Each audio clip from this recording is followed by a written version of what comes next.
taking a critical look at the gaming news of the week. This is Augmented Reality, presented by the Triple S League.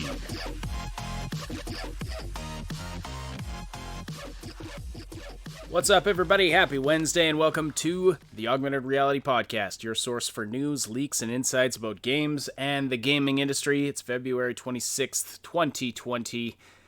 As I said, the Wednesday edition of the show. My name is Ash, and I'm here as always with Cybsidian. Quite a number of interesting things to talk about today. Lots to talk about with Star Wars. Some interesting stuff to talk about with CD Projekt Red, although they are pulling out of PAX East, along with a whole bunch of other companies. Over the coronavirus health scare. Don't say this word. Well, yeah, well, I've already said it. So anyway, that cannot possibly be something that they flag for. That's like, No, they've been flagging that for, and this is the insanity of the situation with this. And we're not going to talk about this too much, but if you, as a generalized YouTuber, mentions that word, your video's set for like both manual review, demonetization, and then like the algorithm like doesn't propagate it or put it out as much as other videos, despite the fact that none of the quote unquote official voices have actually been correct on any of this stuff. It's like a bunch of people, including one of the original doctors, who the dude gave his life to get this news out. Essentially gave his life to get the word out about this thing because he realized how bad it was. And everybody looked at that and said, conspiracy theory. Nobody should be listening to this guy. He's not the official source on information on this, and blah blah blah blah blah. It's disturbing when it's just disturbing if they're trying to suppress you talking about things that like the biggest things in the news right now. But anyway, it does have a couple of hinges, which is why we mentioned it. There's a couple of hinges on it as far as like this is affecting several things right from the get-go. We have, so like you said, there's PAX East is basically being abandoned left, right, and center by major companies. This includes PUBG, CDPR. Apparently, they were going to PAX East, and they originally did have a presentation to make. However, that has been canceled because of fears over it. Yeah, well, now you'll have to explain that because I did. By the way, I'll bring up the image here for today. You'll have to explain that because one of the tweets I saw from somebody representing CDPR was that yes, they were going to have staff there, but they didn't really have a presentation planned. So where does the information coming from that they did have a presentation planned? Something they were going to show. Let's see if I can pull it up here. It was from one of the the newer staff person lady. That was their North American, their new North American rep. Oh no, I have definitely the wrong person pulled up here. That person has 10 subscribers. All right, well I'll let you look for that. But yeah, so people have been pulling. People have been pulling out of PAX East left and right. Which it's going to be a ghost down there if this keeps up. So yes, CD Projekt Red has pulled out. PUBG Corp has pulled out. Kojima Productions no longer going to be a part of it. Of course, Sony, Square Enix, Capcom. So yeah, PAX East is going to be a ghost town as far as if this keeps up. Which I mean, considering the health scare, maybe this is. I'm not going to blame them for doing this. Of course, this is the right move if it's we do have a concerning health situation happening basically worldwide at this point. You always get it when we go to conventions. Whenever anybody goes to convention, like you're just opening yourself up to everything that is there. People are like shoulder to shoulder, shoulder to shoulder. There's some, and like wash your hands, people. I can't tell you how many times I've been in the washroom at a convention and people just they walk in, they use the toilet, and then they walk out. And it's like, dude, seriously, what? Like zero common courtesy. Like, just. I mean, you talked about how you wanted to like punch people who did this the other day. It's like It's just disturbing how grown adults will behave like 8-year-old boys. It's disturbing. Perhaps Robin says, "Oh yeah, Game Notes was saying I was planning to go. Definitely not now. Probably a good call." Robin says, "Maybe if you have a spacesuit." Well, actually, that might be a good way to do this. If it has cosplay as like a hazmat person in like an infected zombie virus-born zombie apocalypse kind of a scenario, you might be safe. Have one of those. You have one of those hazmat suits that has like little like bathroom bags attached to it, and then you have like the inner snacks inside. It's basically like it's basically like a spacesuit. Yeah. Where you can live in this thing for the next like 48 hours, basically, or 30 or yeah, 72 hours or something. Computer, like that. dispense Dorito. Yeah. No. Spicy barbecue. Yeah. Okay, there you go. Thank you. Yeah. So no, sorry. No, I did misread this. So CDPR was going to have several people there in attendance. They weren't having anything Cyberpunk related. So no, sorry, that was my bad. I misread it. I'm okay. sorry. Okay. Good. Glad we got that cleared up. So yes, so they weren't planning on having anything big there, but they were planning on being in attendance. And there's always the potential for interviews and things that can come out of these events. So it's unfortunate that it's not happening, but again, definitely understandable. We want everybody to stay healthy and alive. So absolutely we understand and would encourage, not going if there's any health concerns. But yeah, like you were saying it's probably getting close to cancellation at this point. It won't be canceled because it's too big to be canceled, and it's one of these things where it's like, they would lose a lot of money by canceling it. I think what they should be doing, I would approach it a little bit differently. At this point, I would set up. So here's what I do. I would get not an army, but like get a lot of people there with streaming devices and basically walk around the whole place doing like quick interviews, talks, that kind of thing. Like have basically like invite a bunch of streamers and then basically like just close the doors to everybody else. And then what you end up having is a virtual conference. So instead of there being 10,000 people on the show floor at any given time, there's about 400, 500 attendees and then staff people.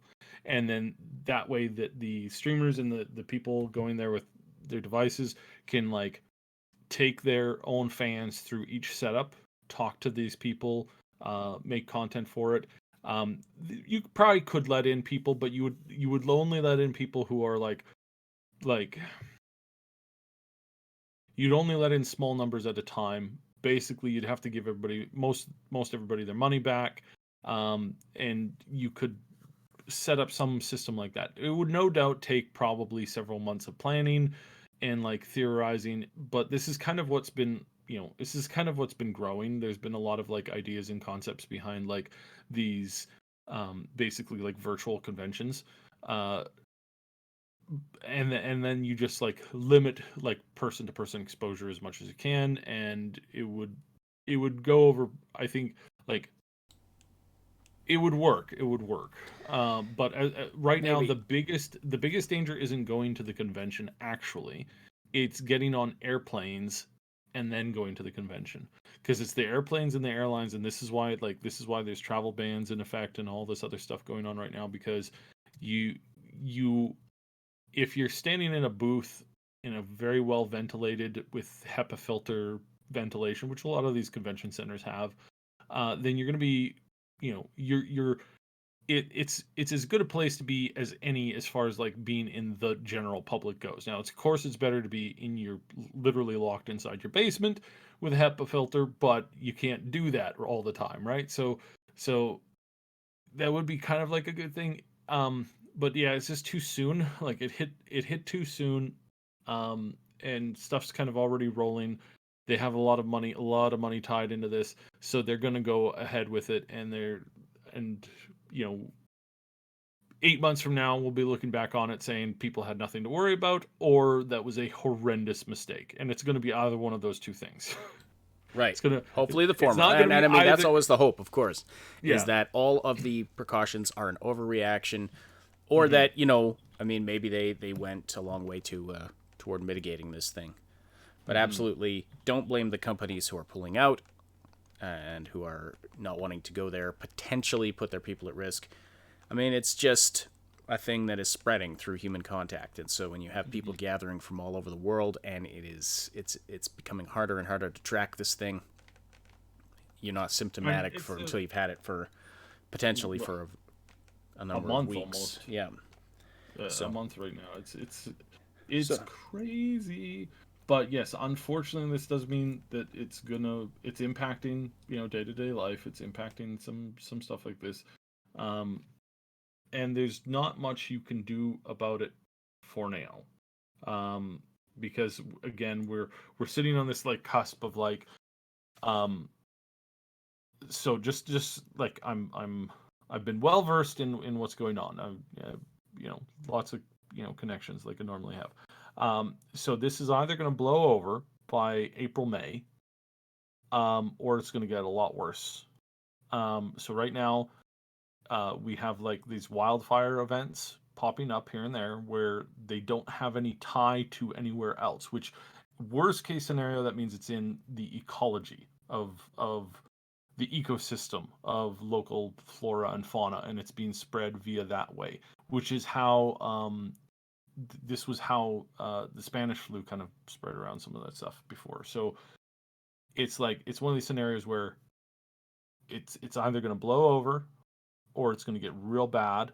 And by real bad, I don't mean like end of days, because that's overreacting. It's not end of days. Worst case scenario is like the worst case scenario that we have on paper that's remotely justifiable is 10% mortality rate, and it infects like basically everybody on the planet. That's bad. That's like a worst case scenario thing. But unless somebody goes crazy and starts firing nukes, or people go to war, or people start panicking, that's not actually, like, statistically speaking, that's not actually that bad. It's not like the Earth just got hit with like, peppered with asteroids, and we're entering a it's not the end of nuclear the world, but winter. yeah, I mean, yeah, we got to be careful Yeah, how we talk about this. yeah, It's not end of the world, but it's still really, no. really bad. Like Yeah, it's it still would be very very bad. Thankfully, and I was telling you this morning, uh, looking at all the data, it seems that children are not affected by this nearly as much as they are even by the common flu. The common flu tends to kill a lot of younger children, but for some odd reason, this thing is its mortality rate amongst children is infinitesimal. So that's actually a really good thing, because I mean that's rough, when you lose like anywhere between 1 to 10%. And again, 10%, that's the highest point that could be theorized right now. So that is indeed the worst case scenario. Most likely case scenario is it's like a 1 to 2% mortality rate, and it springs up, flares up, but they manage to get an inoculation shot, or quote unquote cure, or some kind of way of like preventing spread, and they manage to get that out in about 8 to 14 months. So yeah, well, so it does in some ways feel like the story at the beginning of like a post-apocalyptic video game, but it probably well, won't it's get to crazy that. because yeah, I want to talk about this because this was just it's like this is a scene out of out of a movie. There was a country having a briefing on it, And halfway through the briefing, where the government was saying, everything is fine, there is nothing to see here, don't worry, don't panic, don't do anything, this is totally fine. Dude actually came down with corona right there and then, in the middle of the press conference. Like, started like sweating profusely, like started like having the shakes, like he got hit by it pretty hard. And it's literally like that's a scene out of like Ali. That's a scene out of Resident Evil, and it's shocking. It's like wow. And no, it wasn't Russia. It's just one of my go-to accents. But that's like so bizarre. It's like you can't like if you write that in like a as a They would script tell for you that's something, unrealistic if you wrote that into a so script. unrealistic, and it's like it's B movie. It's like B movie like plot lines. Like of course the guy giving the presser comes down with the flu, comes down with the crazy virus, right? It's like no, this actually happened. Reality, yes, funky. Reality is literally caught up with fiction. And it's so bizarre. But yeah, so right now, let's just talk quick precautions. Generally, precautions in getting the flu. Don't stand near people in their breathable space as much as you can in any kind of public setting. Wear a properly fitted, because a lot of people just throw on the mask and they don't understand how to like fit it properly. If you want to go super crazy, you can actually get like a HEPA filter, like paint mask, which covers both the eyes and gives you like an actual like big breathing apparatus. You look like you're a little bit of a crazy person, but it honestly works. And then it's like take lots of showers, use antibacterial sanitizer very liberally. Put it on every bit of your skin that's exposed when you go like when you come back for things. And then yeah, like that's the best that you can do. Another option is like throw your clothes in a heat cycle every time you come back from being outside. You throw it in like a heat dryer cycle, bump it up to high heat, basically like fries any like bacteria or anything on your clothes. But again, it's like your the options are not exactly like great, and the best thing is to do is just to not get it until they can provide the booster shot. And no, society won't crash and burn. It will be in the worst case scenario, it's like basically like government and military like takes over, sees to everybody getting food and access to basic necessities. You might not have access to Twitter or your favorite video games for a little while. That's the worst case scenario in this, because if we're not talking this, there's nothing taking out the energy grid. There's nothing destroying local ecosystems. In any job, you name any job, you take out 10%. Again, worst case scenario, you take out 10% of the workers. The other 90% can cover that 10%. So again, in the worst thing here, which is what most people are trying to avoid, as far as like the official media and governments go, is panic. Panic is the worst case. Is the worst thing that you can allow yourself to have happen when you're dealing with this stuff. Is don't panic. Panic is the killer. It's like talking about B movies. It's like any scenario where it's like if people had just like not panicked and stayed together, like things would have gone well. Like how many zombie movies where like that's the running like core plot basically. Yeah, it's like for sure. It's like, hey guys, let's all run out in random directions instead of like forming a tight circle. It's like in any scenario that would have been better. Like seriously, I want to see here's an idea for a B movie plot. I want to see like the 300 like Leonidas Spartans. I want to see Spartans against zombies, because like it's just like honestly, spear, shield wall, spear, shield wall. Like that I think would basically like I think it would be an interesting kind of like concept.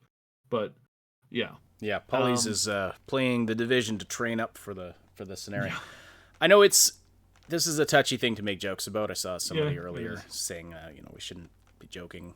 I mean, yes, there are lives at risk and people have died, and so we'll. I mean, we we are taking it seriously. Unfortunately, it's one of those things you kind of. I mean, if you don't have a sense of humor about it, it just depresses you. But And anyway, we're- no, we'll get off and- this topic. But I mean, yeah. And again, so, for a final like cleanup here, for the Google sensor, everybody, you have to not panic, and you have to like, yes, it might not be the best way that you think it needs to be done, but for the most part, local government does actually have a plan for this kind of stuff.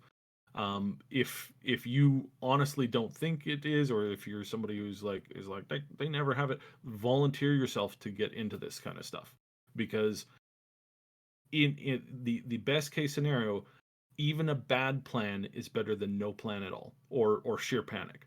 So just like, you don't need to be sheep, but you also don't need to become wolves. I think that's probably one of the best ways I can put it. It's like you don't need to be total sheep, but any kind of a plan is better than no plan at all. And government, military, they have plans. Like the U.S. military is already like basically planned up for, like, they're running stuff right now dealing with like how do we secure food shipping routes. Like, this is really important. Like, this is important stuff. They have a plan for this kind of stuff. And again, bureaucracy kind of bad, you know, pretty terrible. We mock it a lot here. Deserves to be mocked a lot. But when push comes to shove, it's like your best option, typically in 90% of cases, is to just go along with the official plan and stick to the plan, because any plan is better than no plan. That's kind of what I'm getting at for the YouTube censors. So yeah, I doubt they're sitting here scrutinizing what you're saying. But anyway, maybe, but at any rate, just a reminder again. Just, oh, I forgot what I was going to say. okay. Well, so PAX East, let's wrap that up. So PAX East. Now, what about Gamescom? There's been some current concern about, will Gamescom happen? Well, I mean, at this rate, again, this highly likely, well, about 50-50 that this dies out in April. If it dies out in April, then by June and September, everybody will have forgotten about this. And I mean, look at how fast people forgot about the whole Ebola thing. It's like people were like terrified. There were people who were like, "End of the world, end of the world." Again, it's like, it's not like the mortality rate terrible, yes, but it's not that much. So between, I'm just looking up this stuff now here. Between a couple of these, so all summer conventions. Let's just put this in a wrapper. All summer conventions, if it gets worse, will be canceled. If it starts to improve, they will go ahead. We don't know right now whether or not PAX East will be canceled at the last minute. I kind of doubt it. I mean, it's literally like starting tomorrow, basically. So, yeah, I wouldn't worry necessarily about it. Like, there's not much you can do about like worrying about whether or not conventions will be there or not. But for sure, it's like, if it gets a little bit worse, everything this summer is going to be canceled. They're going to come up with that way of having like, closed sessions, like private stuff, very small showings, that kind of thing. Like, but it's been happening, and I wanted to, like, this was on the docket to talk about already anyways. Sorry, not EA, E3. E3 has been dying for quite a while.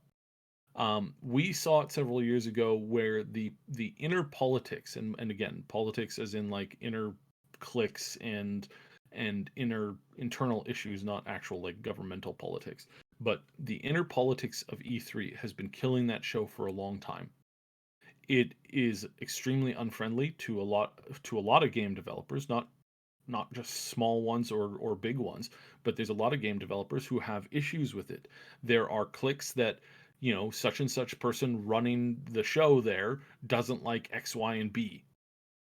And they have no intention of playing ball with them in a happy way because for some odd reason they felt slighted a couple of years ago. Like this is the kind of garbage that's been piling up there. The official mediaites, they hate anybody who's not one of them. They hate the content creators. They hate the small time things. At the same time, the small time things are the primary source for some people, but then not for others. And it's just a gong show.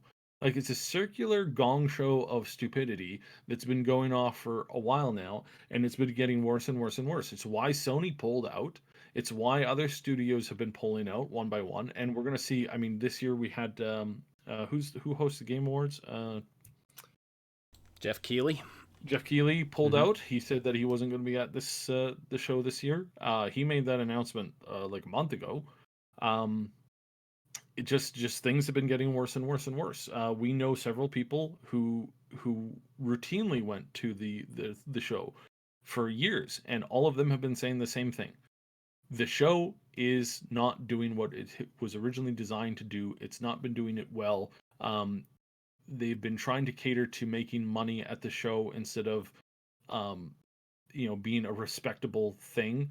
Part of that is how they decided to expand. Part of that happens to be issues with the location. There's a whole lot of problems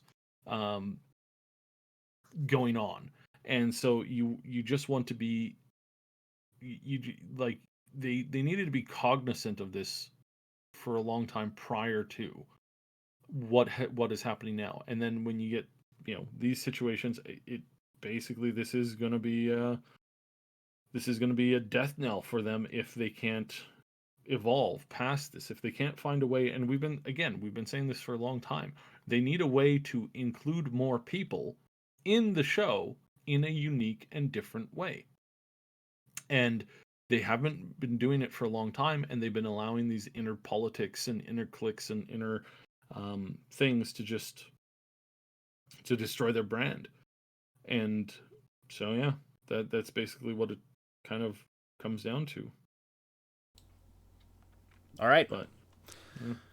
Well, despite CD Projekt Red pulling out of PAX East, they have a lot going for them these days. Mm-hmm. They are continuing to win, as I put in the title there today. They just keep on winning as far as PR goes, and financially speaking.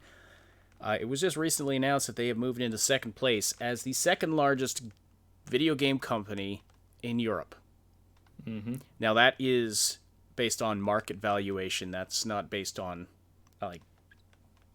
there's certain other metrics you could use to determine how big a company is now.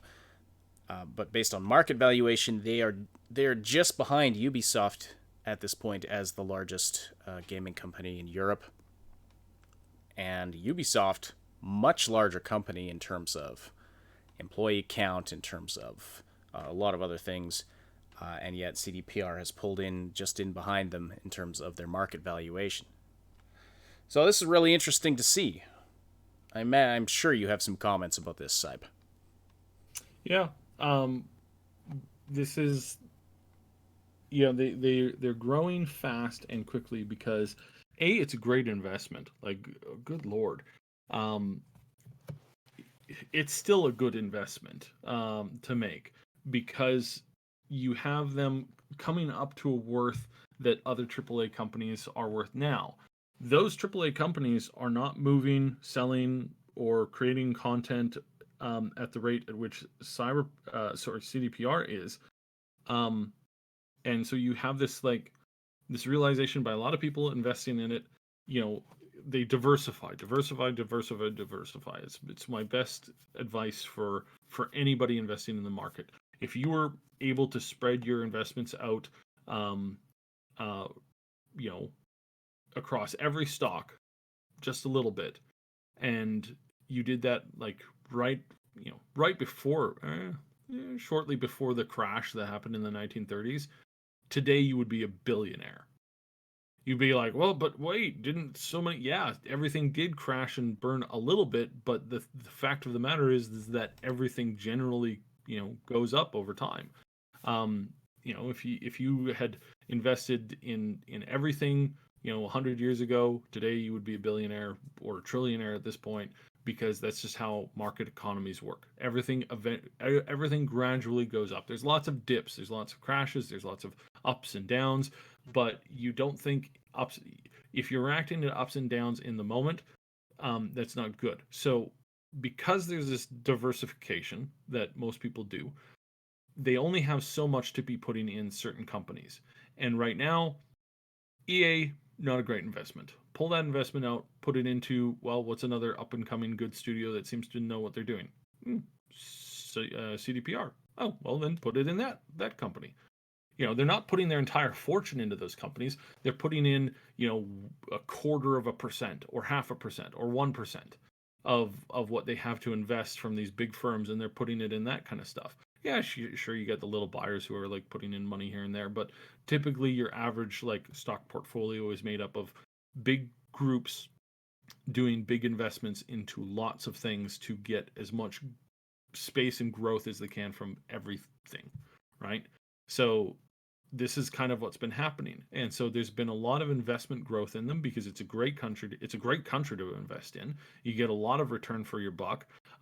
It's been that way for a while now, and it looks like it's going to continue that upward trend. Poland is a great place to invest. It's a great place to move to. It's a great place to get work in. It's still relatively cheap, but they are an up and coming powerhouse. So just generally speaking, people want to invest in that kind of a market. So more investment has been flowing to them, which has allowed them to expand, and they've been doing a great job with their expansions. They've been handling everything well. They've got now multiple studios working on multiple things. As long as Cyberpunk pulls off, really well, manages to come out with a bang, and manages to generate a significant amount of return on that investment, then they're going to be set up to basically be a new studio that's going to be able to work on multiple things at once, which is something that they've struggled with before. But if they can get this title out and everything's smooth and everything's moving right, then they're going to be able to start multi-threading their work. So, yeah. Awesome. And their pro-consumer stance is just continuing to earn them goodwill. Honestly, we covered an article a couple of weeks ago here on the podcast that was called "It's Time to Stop Worshipping CDPR" or something to that effect. And it was somebody pointing out that, yeah, okay, The Witcher 3 was great and all, but seriously, guys, we need to not stop licking the floor that this company walks on, because they're not that great, really. They're just an ordinary company. Okay, well, it would be great if every ordinary company we're doing the things that CD Projekt is just continually doing. Like, if that was normal, if that was average, that would be a fantastic thing for all gamers. Let's put it that way. But currently, they're constantly upping their game in terms of just being pro-consumer. We talked about on Saturday. We talked about how they are going to be on NVIDIA's streaming service day one, which is an option for you then if you own the game and you want to supplement your own hardware with NVIDIA's service, or you don't want to invest in a high-end machine. You want to pay the extra little bit of money so that you can stream the game from a higher-end piece of hardware. You can do that, and you still own the game in your own library. It's not a subscription service where if you cancel your NVIDIA account, you lose the game. You lose the game, as in you no longer own it or you no longer have access to it. No, you've bought it. It's on your Steam account. Of course, we've seen a bunch of companies pull out of NVIDIA's service. Bethesda now has joined Blizzard in pulling out of the service, so they're struggling a little bit, looks like. And Bellular News had an interesting take on this, actually. I wanted to get your thoughts on this. He's saying, really what's happening is you're renting hardware from NVIDIA to play your own Steam library on, and yet the game publishers have the ability to prevent you from playing your Steam games on hardware that you are renting. And I thought that was an interesting way of looking at it, and I wasn't sure what you thought about that, Side. Completely agree. It This would be is kind of this is like a saying it'd be kind of like saying, okay, you've bought a Blu-ray movie, but you can only run it on brand A Blu-ray players. You can't run it on brand B Blu-ray players. That's not allowed, kind of a thing. well, no, it's the equivalent of buying a game, buying a DVD, coming home, going, oh, my DVD player is broken. I'm gonna go rent one. Then you go rent one, you hook it up, and you press play, and it's like, sorry, this device is not allowed to play this video. You will have to do something else with this. Yeah, That's essentially what's going on here, and it's disgusting. yeah, because Nvidia is not supplying you the game. Obviously, there's some kind of something they have to rig up on their end so that it works. Yeah. But they're not supplying you the game. You've purchased the game. You're not buying into as a subscription service like you would be if you subscribe to Google Stadia. That's my understanding of it. So it does seem sketchy. I completely disagree on this, and this is an erosion of your rights as a consumer. If I buy your product, I have the gosh darn right to do whatever I want with that product. Period. I like you got a user agreement because it's online. Sure, fine. We can come to an agreement with that. And even that sometimes I disagree with. I disagree with how some companies disallow you to do one-sided modding. It's one of the biggest mistakes that WoW ever did. And like I talked about it like a year ago or whatever.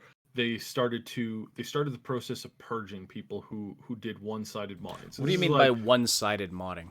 So it's like you load up the game, you suffer from color blindness, and you can't detect a difference between these spells. However, Joe Schmo has managed to make a mod where it changes the colors of the spell effects so that you can actually distinguish them from the background or whatever, or you can see the red tints or the blue tints or whatever. So you upload that, it changes a visual aspect of the game on your system, on your side. Nobody can see this system aside from you. Right. Okay. So it's what's the term I'm looking for? It's front end, like it's not server side modding, but it's simply client side. Client side. That's what I was. Client side mod. In some cases, people call these there's actual modding community that handles this. It's been around for a long time.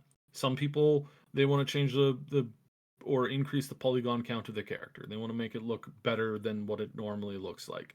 Again, there's mods for that.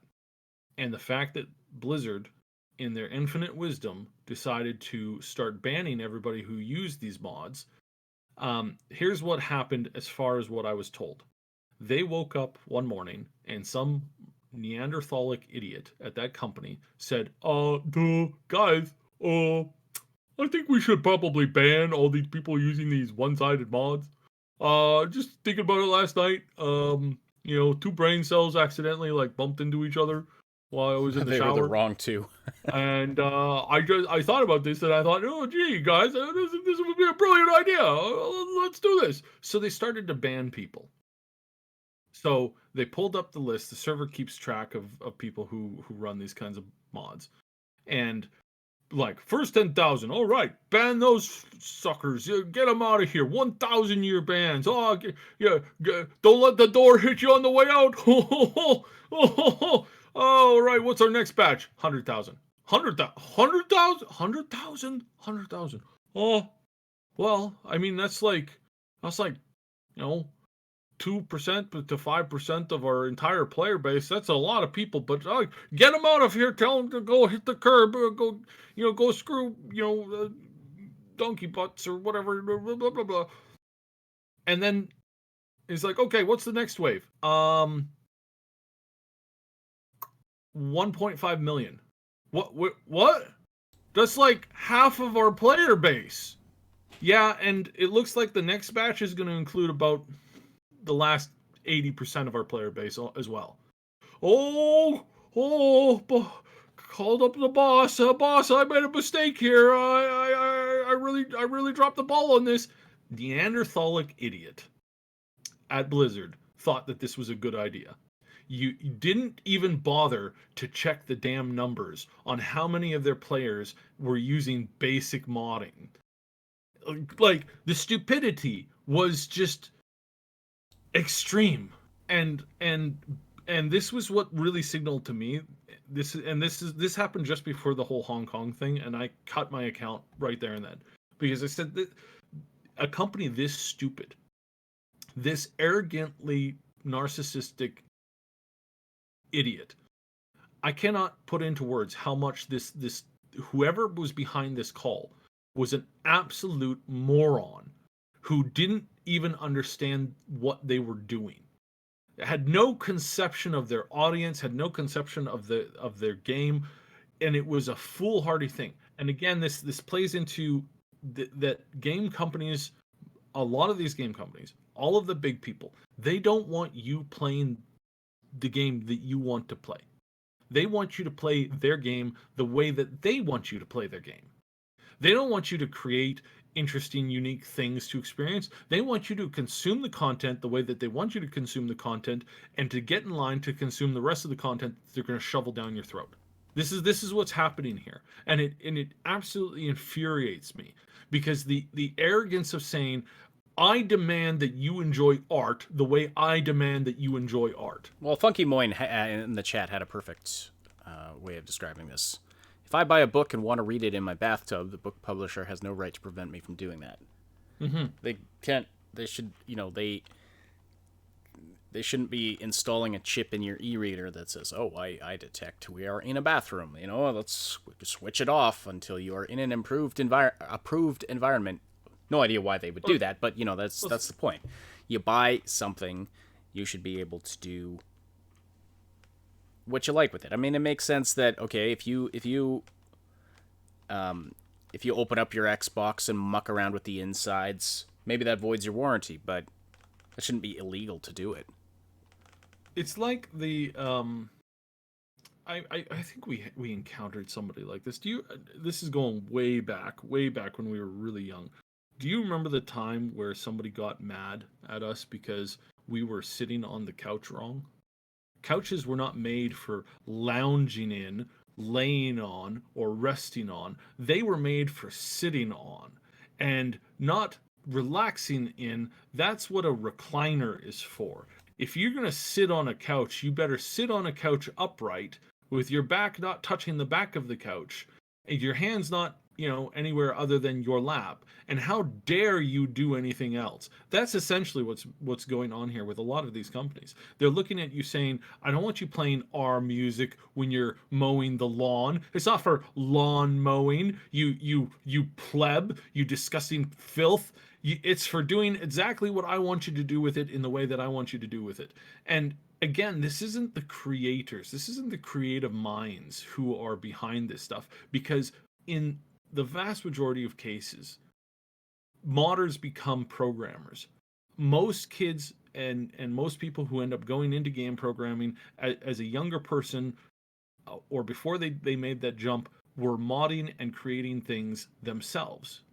And this is the absolute disgusting irony of this whole situation. These people don't care about the actual game or the experience of gaming. They are marketeers designing a way that you will enjoy content so that they can sell you more content. I mean, this is the whole situation with microtransactions that we're in now. Like, Activision doesn't want you to allow you to mod in a red dot. They want to sell you a red dot for $1. In most games, up until this point, adding a red dot in the middle of the screen would be a modder's trick. But now you have these absolute vile people in these companies making decisions on, well, can we cut them and bleed them dry from these choices? Yeah, red dot is a perfect analogy to this. Or I mean, shock and horror. Let's just give the player the option to turn on the red dot. Like, just as a UI option rather than not having it there. Like, yeah, it's clear where their priorities are. And so, yes, when we see a company that's going out of their way to give us as many as many options as we can, the ability to play any way you want, both in terms of, the options available within the game, also the ability to mod. Of course, we're going to like that company. Like, give me a break. This article about not worshiping CD Projekt Red, I mean, we don't worship them, but they are a good company. They're pro-consumer. They're pro-gamer. We like them a lot. Of course we do, because everything they're doing is amazing for us. And again, they're not perfect, and they're not the only company that we've been excited to talk about. There's lots of exactly. There are lots of great game several companies. other companies Unfortunately, that are coming up. Unfortunately, most of the really good companies are smaller indie companies, and we try to, we're trying to support them as much as we possibly can, as well. We'd love to be doing more indie content on our channel. Unfortunately, it's not great for channel growth or views. So we have to focus on more of the AAA stuff. Careful. But we have to be careful which games, because we used to cover them a lot, but we discovered that this really hurt our rankings. We cover a game that only a few hundred people are interested in. It's really bad. Yeah, I mean, we still cover what we want. Like, I still do videos on indie games when I can. But yeah, we couldn't sustain our YouTube channel on that. Let's put it that way. But we do want to be doing more kinds of things like that. Yeah, but just for general, just wrapping this up, this decision to control what you play, the things that you own on, is nothing but a money grab. And the arrogance of trying to control what devices you use, how you use these devices, all this kind of stuff, it's it heralds the end of these companies. Because when a company is more interested in making sure that you pay through the nose for what they're offering, and they're not interested in customer service anymore, I mean, I'm quoting oh dear, I forgot his name. Original developer of Apple. I'm quoting him. You've sunk your company. When you stop caring about service and inspiration and working on new things and new ideas, when it's all about the money and how much money you're making, you are no longer making dedicated fans. Steve Jobs, thank you. You're no longer making inroads into people's household situations.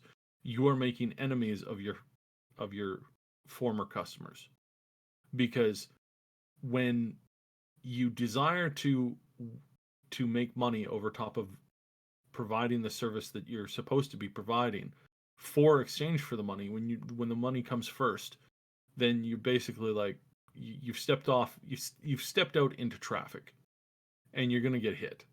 And it's a stupid, arrogant, narcissistic thing to do. And it's so arrogant that they think that they can just walk in, tell us, no, I'm sorry, you can't play our games on other devices that we don't want you to. We're going to release a service for this, and then you're going to be able to do this later on.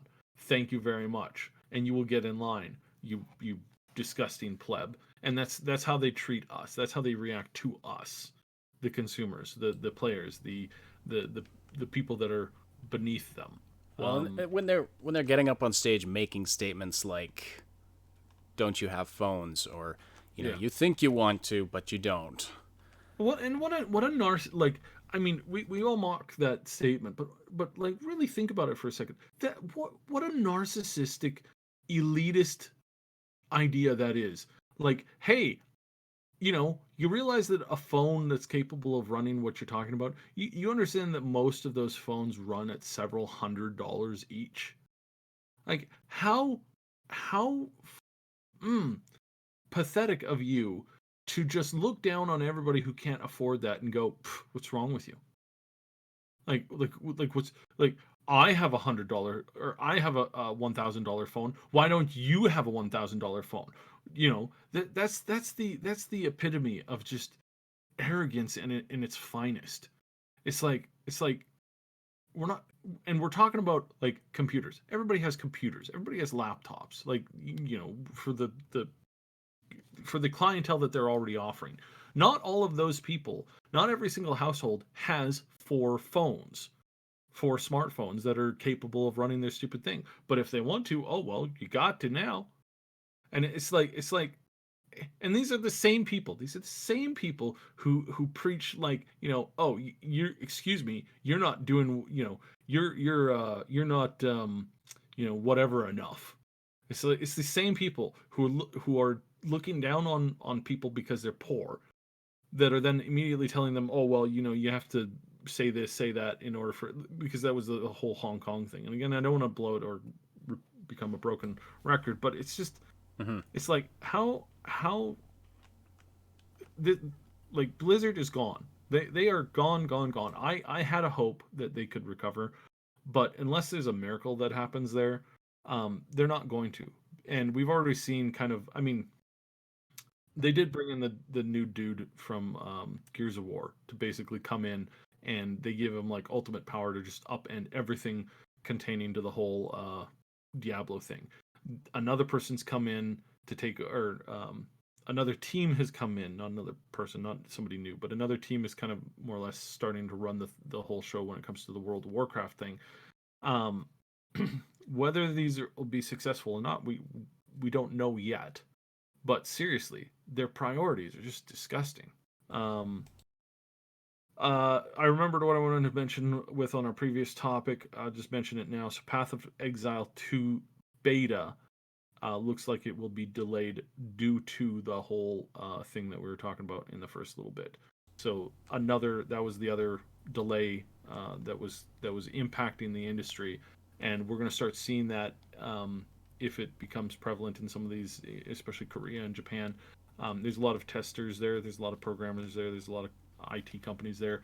If people are not reporting for work, then that will have a slowdown impact on certain games that we do receive. And Path of Exile apparently is one of them. In that that the current date of its beta looks like it may have to be revised due to that kind of a delay. So just adding on our previous topic there. Right on. Okay. But yeah. Moving on. But well, just to wrap up our CDPR topic, so the other way that they've really stepped up is they made an announcement a few days ago that they will be, like, you won't be charged extra if you're playing the Xbox version of the game to upgrade it to the Xbox Series X version. Like, if you buy the Xbox One version, and then you get yourself a Series X, you get yourself the new Xbox, you will be able to play Cyberpunk 2077 on that new system without repurchasing it. So another excellent move on their part. No word about PlayStation yet. I imagine there's some kind of a deal they have to work out there. Yeah, so it's things like this. These are the reasons why people love this company, and they just happen to be the only really AAA-sized game company that is doing these kinds of things. There are lots of small game companies that are incredibly pro-gamer, pro-consumer, pro-their audience, who are gamers themselves, gamers making games for gamers, basically. CDPR just happens to be one of the big boys that's still got that kind of an attitude, and hopefully it stays that way. And if it doesn't, we'll call them out, of course, as we've told them. As we are apt to do. But as Lalia said to us once in a live stream, yes, please do. If we're not sticking to the promises we've made to you, call us out for it, and we will. But so far, it's looking good. All right.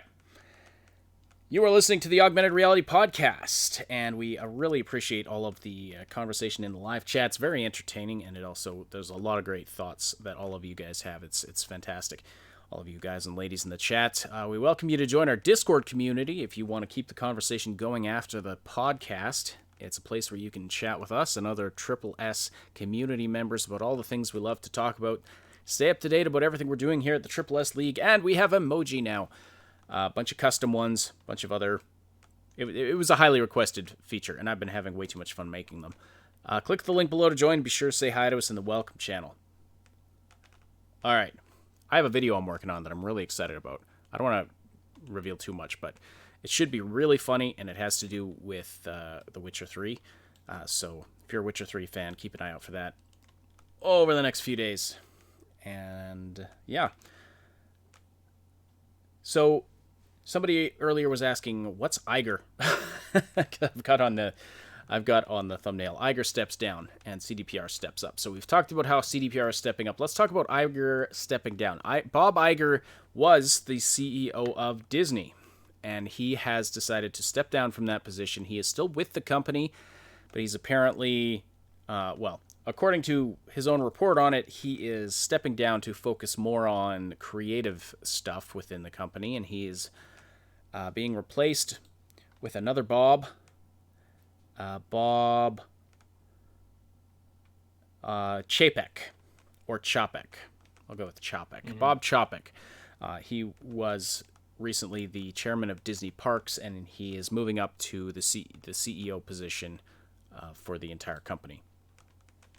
Now, so Bob Iger, this is effective immediately. It was announced yesterday, and it is basically taking effect pretty immediately. Mm-hmm. Iger will remain as the executive chairman through 2021, and then not sure what's going to happen after that. All right, but what's really curious about this for us, or what we were really interested in, and what we thought you would be interested in, is what does this mean for Star Wars? Mm-hmm. Because this is a lot of far-reaching implications. A lot of implications. All right, well, why don't you go into that side? You've got more, your fingers on this more than mine is. So, first of all, Bob Iger has done a good job, generally speaking. I think the last few years have been a little rough. Not entirely so. It's a big ship. You have to put people in charge. You can't micromanage everything. You have to delegate a lot of stuff. He has delegated a lot of good things. The Marvel Cinematic Universe, other than one or two slip-ups, has been really, truly amazing. The fact that he's been willing and has worked out a deal with Sony for Spider-Man to join that universe means that he's not overly arrogant and selfish like some people are. That he's willing to negotiate. Negotiation is the most important thing that you can do. You are either a tyrant, a slave, or a negotiator. Those are the three things that you are as a human being when dealing with other people. You always want to be a negotiator. You always want to negotiate a fair and just outcome. And I can say that Bob Iger, for the majority of the time, he has shown himself to be a negotiator. And I respect that as a character type. He has had some bad calls with the Star Wars universe, especially with the Star Wars universe. He has defended Kathleen far too many times. When Kathleen admitted that there was no source material that they could go off of in working on, new Star Wars movies, because unlike Star Trek, unlike, the Marvel Universe, they don't have any official lore. It's all just, it like seems less like an admission and more of a complete lack of being in touch with reality. Yeah, like absolutely. I don't know how else to put it. You're an idiot, Kathleen. You were the one who killed off all of the extended lore, all of the extended science behind the created universe. You were the one who did that. And this was the biggest complaint that everybody had. You treated the lore like it was nothing. You ignored basic lore rules which help create the universe in which you are building a story in. You didn't even have the generalized respect to listen to what other older creators said. You brought in new people, and this goes into effect with this other new Star Wars content that we're getting.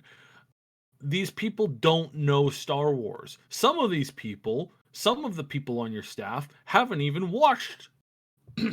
Like, I'm sorry. I'm trying not to like literally foam at the mouth. Some of your people didn't even watch the Star Wars. They were not Star Wars fans, and you have them creating and making decisions that are paramount to the success of the entire franchise. You are so, again, arrogance and narcissism seems to be the primary like focus of today's story, because only an idiot narcissist would think that that's a good move. Like, good lord. It's just so arrogant and so stupid and so selfish that it literally makes my skin crawl. It's like you've taken something and ruined it because it's not that people don't like certain things that you like.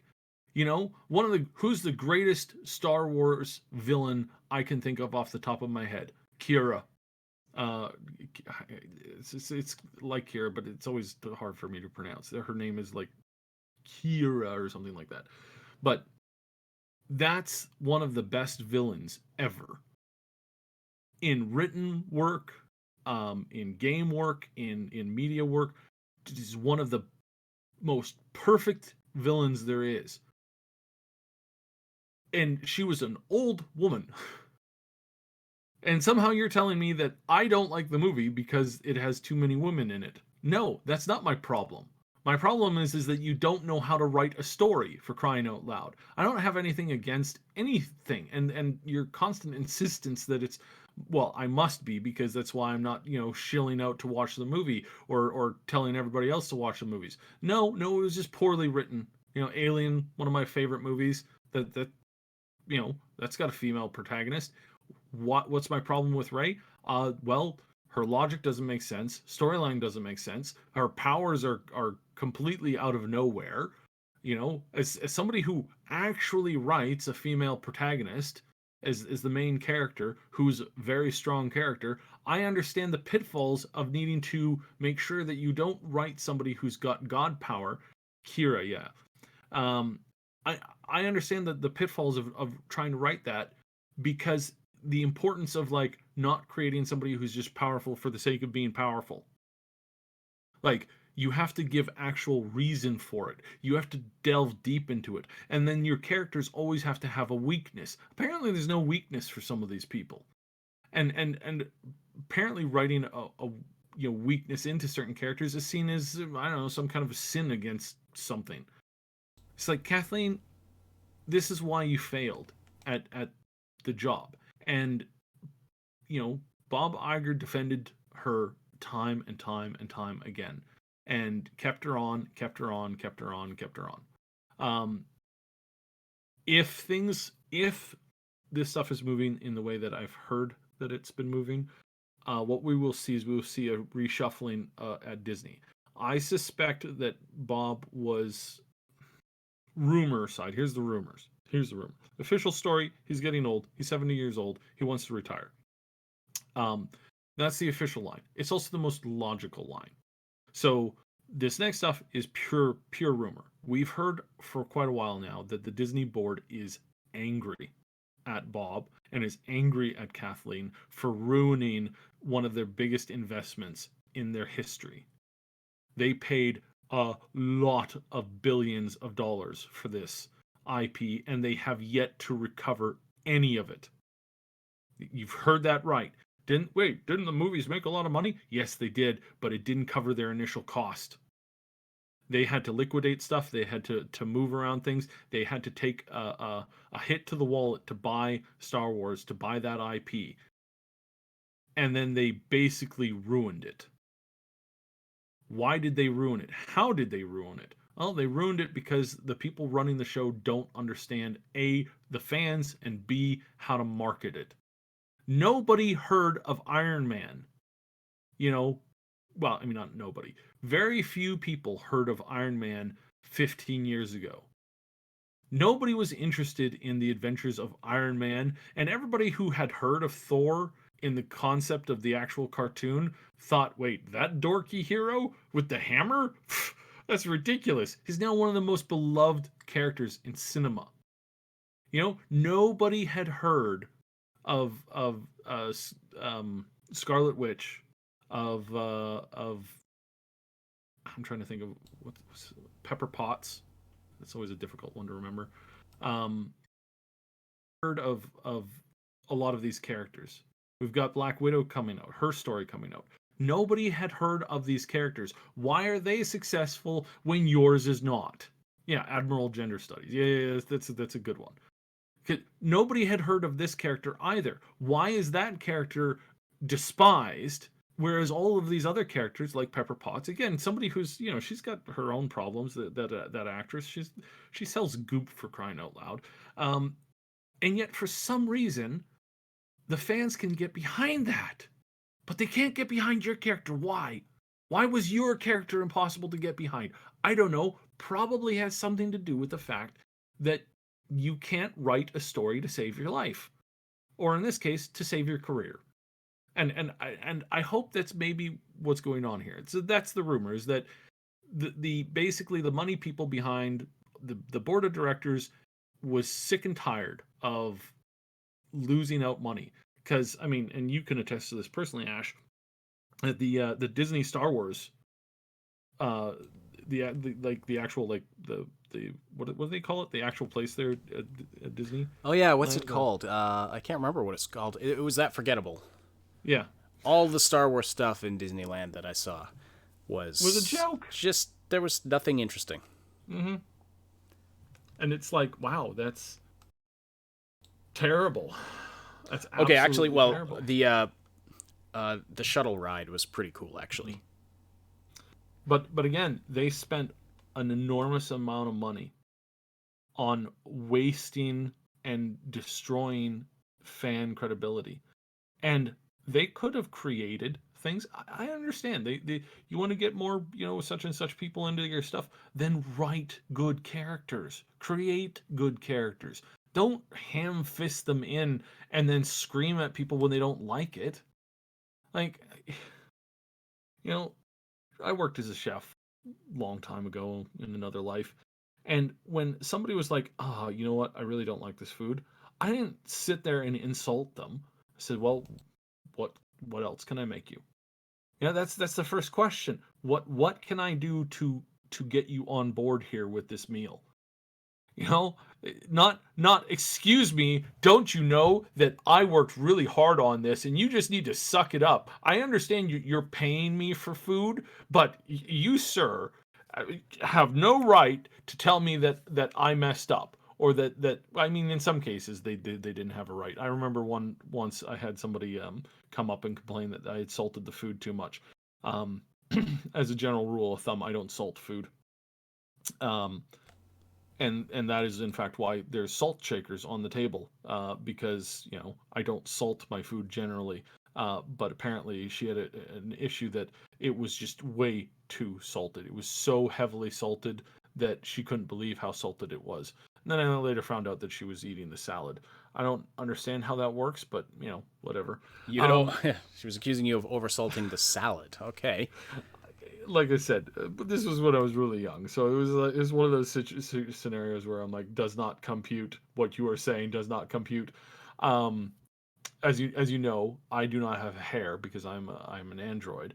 But I had one guy came up to me and said, "I found a hair in my food." He had long black hair, pulled out this really long black hair, and I'm sitting there looking at him like, really? That's clearly one of yours. Oh yeah. Oh, I was wondering where I put that one hair that was growing from my head. That one single hair. This is like, yes, I agree. Sometimes fan not always right, but in this case, you can look at Black Widow and you can say, "Oh, they just don't like Rey." No, we just don't like your writing. Rey as an actress and Rey as a character was not the endemic primary issue. The primary issue was you don't know how to write.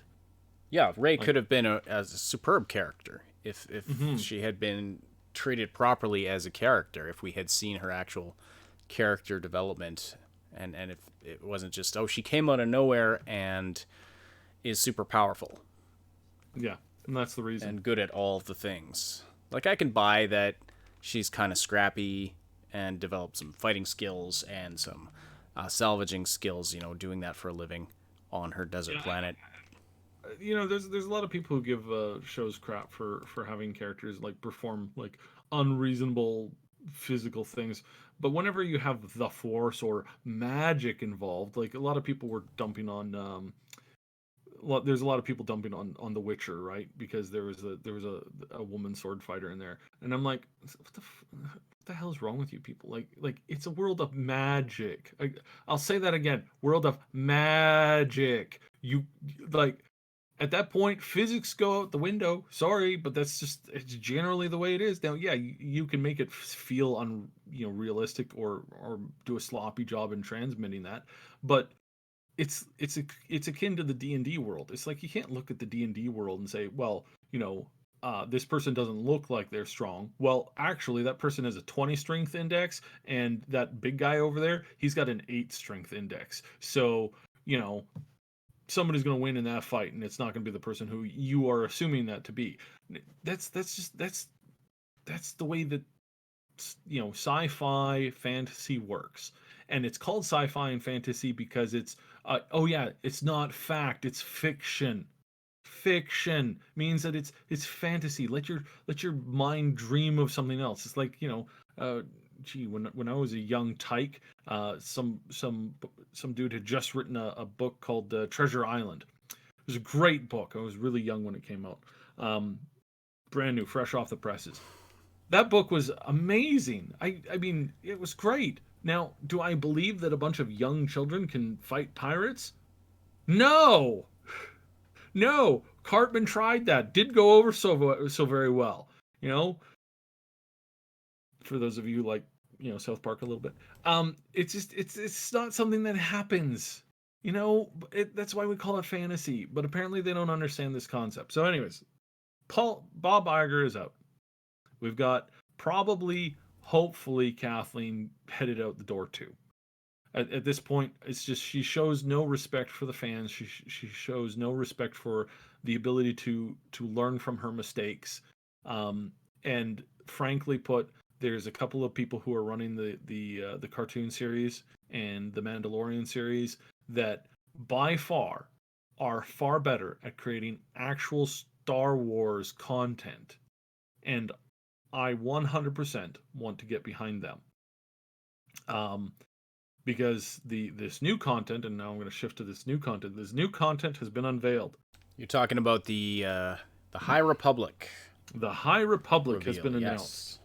Yes. The big High Republic reveal. There's a couple of things that were just really, they had a blackboard up, and I'm going to pick one thing that stood out to me. It's not pro-war. It's like, not pro-war. What does that mean? They're in Star Wars. Star Wars. You're not pro-war because you're telling a story based in a Star Wars universe. Not like, hey guys, let's go on an adventure and do some genocide. Maybe we'll have a chance to fly over and bomb some species into oblivion. Get rid of them alien scum. Like, nobody's saying that. That doesn't exist. It's Star Wars. It's a world in conflict, and yet they're like, nope, we don't want any of that. It's like, what? So you're taking it's in the word Star Wars. It's literally half of the thing that the series is based on. And you're doing what to it now? Well, there's a war, but we don't want to show it in a positive light. It's like, no war is shown in a positive light. I can't remember any war where it's like, oh yeah, man, remember all those friends that we lost? Yeah, that was fun. Let's do it again. I don't No, the Star Wars has never been like, yeah, it is a confusing thing to say. Like, it's pro-war. Like, Star Wars has never been pro-war. It's been a necessary war of defending freedom against the Empire. I have a real bad habit of getting attached to minor characters in movies, like a real bad problem. I remember the first time I watched Star Wars and I saw 3 of the pilots go down, and I was like, oh, poor pilots. I wanted to get to the red leader, gold leader. Those guys were, they could have been my friends. They could have been like Luke. I could have had an adventure with them. But they died horribly. Oh, I was so sad. I literally, especially as a child, I used to like tear up because it was like, oh, what, the person's dead. Oh, what? Eh. It's like, and it's just so sucky, and it's like I'll literally have dreams about like trying to save those people, even though again it's so silly. It's so silly. Nobody looks at this and is like, wow, good, like, wow, that was an amazing war fiction. Let's go to war, guys. I mean, sure, I guess there's a couple of politicians who do that, right? I mean, basically the last like, you know, since like 2000. That's just, yeah, don't go there. Uh, It's my attempt at a joke. It's okay. nobody in their right mind does that. Okay, it's and to my honest opinion, I don't think there's that many people in current governments or past administrations that actively do that either. I think generally that's reserved for a very fringe number of insane people who are akin to like psychopaths who actively want to start wars and stuff like that. And there is, just like psychopaths, there's always a few of them. Or there's those people who can profit off it, but they're generally looked at as scumbags. Yeah, Like awful, horrible people. Yeah. But the whole point of Star Wars was about, here's a story about, right versus wrong. The especially with Luke, it's like Luke's trying to save his father. Well, first he's just trying to save, what he thinks is right. And that's a noble thing in general. Then he discovers his father, and then he's going out of his way to try and save his father. And he's in a war, and he puts down his weapon to try and save his father. That there's so much depth there to that story. There's so much depth to any story where you're like, yeah, guys, we're gonna face off against this stuff. We're gonna have this issue and have this stuff, and we're gonna have this hard moment where somebody is realizing, what's happened and all this stuff and all this stuff and all this stuff. And it's just like, where's the recognition that this is part of the story? Not there. No, we're just not pro. We just don't want war in it. We're gonna write a story, and it's like, well, hang on. What are you guys writing this story for? Well, we want to go back into the past and we want to show this other thing. It's just like, okay, this isn't because you want to do your version of the young Yoda, is it? Because you've now got a young Yoda in it, and if they go back 200 years, I mean, Yoda's still alive, and he's still, he's a Jedi around that time. I'm just saying, kind of comes off as a little fishy. That they looks like they're chasing a trend. Looks like to me they said, hey, now that we've ruined the main Star Wars arc with Skywalker and Palpatine and all the gang, and we killed off Solo, and we did a horrible job with that. We've ruined Solo's entire life story, his beginning, his end. We've ruined the Skywalker story, beginning and end. What else can we ruin? What's the most popular things right now? Well, Baby Yoda is really popular right now. All right, could we ruin that? No, we were told not to touch it with a 10-foot pole. All right, well, that's not going to work. So, well, what else is popular right now? Well, this Old Republic stuff is actually pretty popular, and it has a pretty big fan base. Oh, can we ruin that? Well, not really. We were told to get our hands off of it, apparently. And I'll talk about this in a minute. It's like, oh, okay. Well, can we do an amalgamation of both of those things and then ruin that? Yes, let's do that. So that's the plan now. Let's have a young Yoda and take this concept of the High Republic, or in the old, they're really just ripping off of the Old Republic, and then we'll just put those together, and then we'll create our own universe in there that's 200 years before this other stuff. Disgusting. These people are. I looked up some of them, and again, don't send them hate messages. It's just counter to, everything that you want. Just rise above, regardless of your difference with them. But very few of these people have any experience and have, in fact, any actual like fan. They're not fans of Star Wars. It's a big room full of it was almost like 20 people in there. I ran as many of the names as I could not find any single one of them that, had any kind of hell, Blaine Gibson from Rooster Teeth has more Star Wars credibility right now as a writer than literally anybody else that I can think of in that room. Might as well have gotten him involved in it, because at least he's a fan. At least he cares to try and bring something back. And he's this, to their perspective, is a no-name guy, right? Even though he's been in more stuff and more involved in the community, whether you like Red Rooster Teeth or not. He's been more involved in just current day and age stuff than anything that they can throw, that any of these people can throw out. None of these people are well known. Most of them are hacks, coming from really weird fringe stuff. They don't have a lot of experience with it, and they're sitting around. First idea they come up, not pro war. It's like, what? It's Star Wars. It's in the bloody name. So yeah, there's that. All right then. So we've also got this. So it's just an update on the story of the remake for Star Wars: The Old Republic. We don't know exactly who's involved in this. We know that the project is still going on, but we don't actually know who is actually involved in this. Some of the info that has come out has been called into question. So that was stuff we just reported on. Take it with a grain of salt. So and even this stuff, even these rumors now are again coming from sources that we can't confirm. So what exactly is going on with the remake? We know one thing, that somebody is trying to do a remake on something. That's about it right now.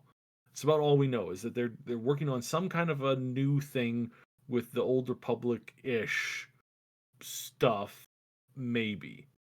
So that's got everybody scratching their heads, and apparently EA is not involved. So that's kind of weird. So is Kathleen involved? Well, we've heard rumors on this a couple of times now, so we really don't know what's going on here with this. So if it is so we don't really know. So hopefully Bob Iger's out. Hopefully he'll take Kathleen with him. They can go off in their sunset. Bob Iger deserves retirement. He's 70. Dude needs to retire. You need to move on.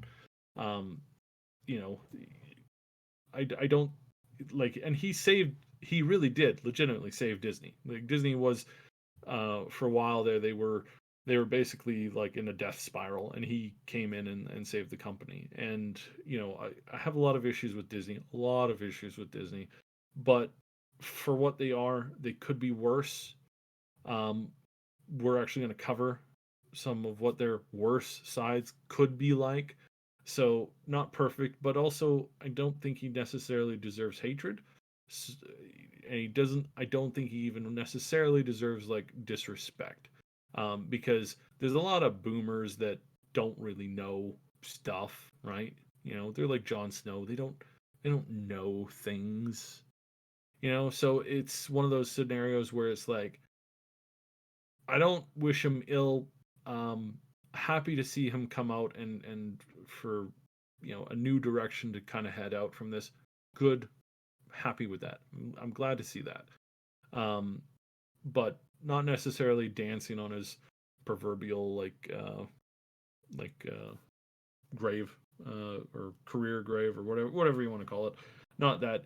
I think he's a fine person. Did a good job, but yeah, I'm glad to see him out now, and I hope he takes Kathleen with him. I hope Kathleen is replaced. I hope they put in some people that are actual fans, that actually know the series, that have actually done some of this work on stuff before, and can get the Star Wars thing back on track. Worst case scenario, I think, would be is if we end up seeing more of their bad choices start to come in, and maybe Bob was trying to prevent that, and we won't know. So where Disney is going to be in 3 years from now is going to be very, very interesting to see. But this came out as a huge surprise. This was not planned. I cannot say this enough. If this was planned, they would have made announcements. There would have been a gradual lead up to it. They would have spun it in a positive way. This came out yesterday in the late hour where basically he was out. He releases the statement. Is like, I'm spending more time to be creative with my family. That's code speak for, man, they fired me. They fired me. Well, he's on the board of directors. Yeah. Anybody who's been on a board of directors knows that that certain positions on the board of directors is a joke, or you're there to be laughed at, or you're there to be snubbed or ignored, or kind of like just been like, okay, whatever you say, crazy old guy. That is 100% what happens in some of these positions. So yeah, this is interesting. It's a very, very, very interesting. Mm-hmm. Yeah. So this was out of the blue. So this means that either he has a health condition, or he was forced out, or he just had enough. It was one of those things. It was not. Yeah, we've been planning this for a long time, because their stocks took a huge hit yesterday, massive hit, and that was the last thing that they wanted to do with the way that the stock market is right now. It's a little shaky. It's going to recover. It's a great time to invest, actually, because everything's really low right now, and things will go back up. Don't invest into Asian markets, though. Steer clear of that for next couple of weeks. Invest heavily in Poland. Poland's a great place to invest in. United States, great place to invest in still currently. It's down right now, but it's gonna go back up. And it's going to go back up eventually. It might not go back up tomorrow, but it's going to eventually go back up, because as we covered in the beginning of the program, all markets go up in time. Mm-hmm. So yeah, but no, the Asian markets are going to go down a little bit more than where they currently are. There's a big adjustment that needs to happen there, because it's been overinflated for a long time, and like we saw with the game companies last year, they took a massive hit, and then they've started to gradually grow despite bad choices and all that stuff. But that hit was a correction line, and that correction line is going to happen again. So don't invest before a correction happens. Invest after the correction happens, because you get a steal for your buck, and it eventually goes up. Again, spread it out. Don't throw all your eggs in one basket. We are not engaged in rendering financial advice on this show, but Saib does like to give his opinions about financial stuff every now and then. Another quick thing before we wrap up, Resident Evil 3, the remake. A whole bunch of images have leaked online, and it's looking pretty cool. There is going to also be a demo version of the game apparently coming soon. The Resident Evil official Twitter account announced that the RE3 demo is on the way, and they'll have more details on it in the near future. Mm-hmm. We're looking at covering that. I've got Jamie's really interested in covering that, so hopefully she'll be able to do that, get into that demo, and we'll bring you the footage if at all possible. All right. And I think with that, we will wrap up for the day. So thank you all so much for supporting this show. Thank you for the great conversation in the chat. Thank you for supporting by listening live or after the fact. Don't forget to slam that like button if you haven't already. And we really appreciate that. Also, subscribe and hit the notification bell. All of that helps us out. It puts our videos in your feed, notifies you when we go live, hopefully. Special thanks to our Patreon supporters and our channel members who help make this content possible. Our big damn heroes over on Patreon, Josh, Robin, and our 2 anonymous supporters there. Our channel members, Jason Cropper, Mr. Pazernik, Jer Schultz, Game Notes, Night City Punk, and Terror K. Thank you all so very much. Really appreciate all of you. If you're listening after the fact on one of the audio-only platforms, we appreciate your interactions there as well. And And don't forget, you can join the live show Wednesdays and Saturdays, where you can interact with us and other listeners and be a part of the discussion. See the Discord server for exact times and schedules. The Augmented Reality Podcast is a presentation of the Triple S League. Check out our YouTube channel for game guides, reviews, comedy, news updates, tons more quality gaming content. My name is Ash. On behalf of Subsidian, thank you all so much for listening. We'll talk to you again very soon.